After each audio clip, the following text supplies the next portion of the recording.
मौलाना मोहम्मद अली जौहर university के मुख्य द्वार का नजारा फिलहाल बदला हुआ है। जो परिसर कभी ज्ञान और शोध के लिए जाना जाता था, आज वहां विरोध की आवाजें गूंज रही।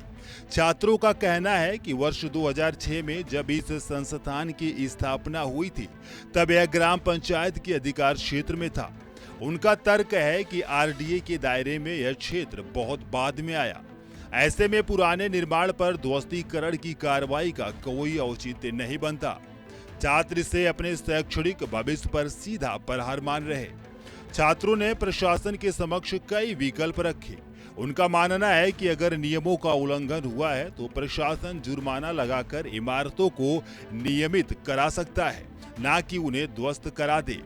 छात्रों का स्पष्ट कहना है, यदि संस्थान की इमारतों को गिरा दिया गया तो वह भी हार नहीं मानेंगे।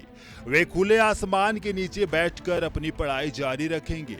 उनके लिए यह संस्थान केवल एक ईंट पत्थर की इमारत नहीं, बल्कि उनके सपनों का आशियाना है, जिसे वे किसी भी कीमत पर बिखरने नहीं देंगे। आंदोलनकारी छात्रों ने सरकार के सामने अपनी 3 प्रमुख मांगे रखी। सबसे पहली और अनिवार्य मांग 38 इमारतों के ध्वस्तीकरण के आदेश को पूरी तरह निरस्त करना है। दूसरी मांग यूनिवर्सिटी गेट पर बने काउंसलिंग सेंटर को तत्काल हटाना है, जिसे छात्र संस्थान की गरिमा के खिलाफ मानते हैं।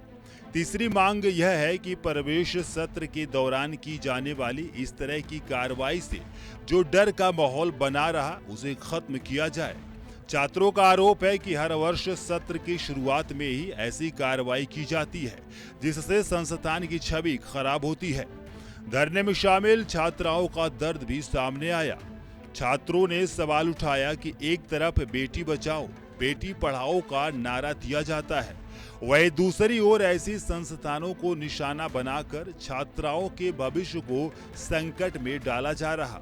उनका कहना है कि शिक्षा के मंदिर पर बुलडोजर चलाना या उसे बंद करने की साजिश करना किसी भी लोकतांत्रिक व्यवस्था में सही नहीं ठहराया जा सकता।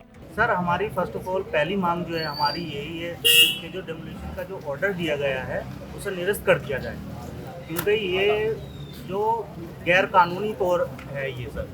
क्योंकि जब जौहर यूनिवर्सिटी जब बनी थी तो उस टाइम पे ये आरडीए रूरल अर्बन अथॉरिटी के अंडर में नहीं आता था। ये जो यहाँ पे जो आरडीए के जो आया है वो 2024 में आया है, उससे पहले ये ग्राम पंचायत में आता था सर। अब ये कि किस तहत आप उसे वो कर रहे हो डेमोलिशन का ऑर्डर, क्योंकि जब वो आपका जुरिडिक्शन ही नहीं था, जो आपके जुरिडिक्शन के बगैर उसमें बाहर आपके यहाँ पे जो डेवलपमेंट हुआ है, जो यहाँ यूनिवर्सिटी बनी है, तो आप उसे कैसे उस ऑर्डर को डेमोलिशन का ऑर्डर दे रहे हैं आप? मौजूदा स्थिति यह है कि प्रशासन का कोई भी जिम्मेदार अधिकारी अब तक धरना स्थल पर नहीं पहुंचा। इससे छात्रों का गुस्सा और भी बढ़ता जा रहा। छात्रों के अनुसार ऐसी कार्रवाई से नए प्रवेश लेने वाले विद्यार्थियों के मन में भय पैदा होता है, जिससे उनका मनोबल टूट रहा। वे इसे अपने भविष्य के साथ खिलवाड़ मान रहे।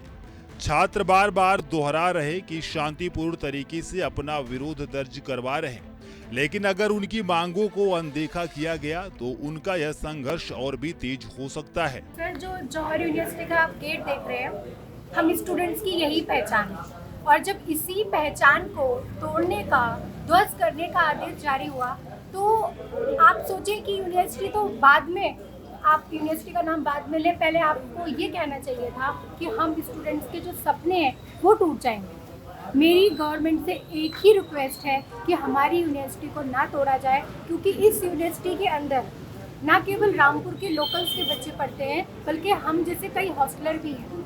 मैं एक हॉस्टलर हूँ और उत्तराखंड पिथौरागढ़ से हूँ। मेरे माँ बाप ने, मेरे पेरेंट्स ने इस यूनिवर्सिटी के अंदर एजुकेशन तो देखी, लेकिन इस यूनिवर्सिटी के अंदर एडमिशन कराने से पहले बहुत सारी यूनिवर्सिटी विजिट करनी है। पूरे क्षेत्र में यह अनिश्चितकालीन धरना चर्चा का विषय बना हुआ है।